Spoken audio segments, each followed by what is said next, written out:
যারা যারা বাপের টাকায় বসে খাচ্ছেন, বাপের টাকায় ফুর্তি করছেন, তাদের উদ্দেশ্যে আমি বলতে চাই, বাপের টাকায় ফুর্তি না করে নিজে কামাই করে নিজের টাকায় ফুর্তি করে দেখুন, তাহলে কতটা আনন্দ পাওয়া যাবে।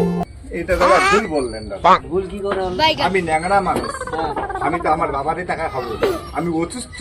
না না, তোমাকে বলিনি তো, তুমি ন্যাংরা মানুষ খাও না, আমি কি করে এটা বললেন না? আমার বাবার টাকায় খাচ্ছি, আমি ন্যাংরা মানুষ, আমি চলতে পারি না, আমি কি করে, আমি বাবার না খালে আমি কেমনে বাঁচবো রে বাবা?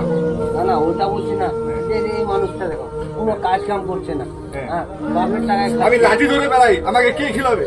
চাচা আপনাকে বলিনি তো আমি, তো কাকে বলছেন? এই দেখো না, কিছু কাজ কাম করছে না, বসে বসে খাচ্ছে, বাপের টাকা ফুর্তি করছে, ওনাকে বললাম আমি।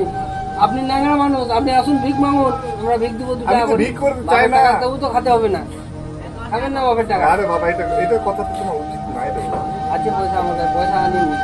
এই লোকটার কি মনে হয় বাপের টাকা আছে, পকেটে 10-20 টাকা যদি দেয়? আমি ভিক্ষে চাই না রে বাবা, লেকিন এটা কথা বলো না রে বাবা।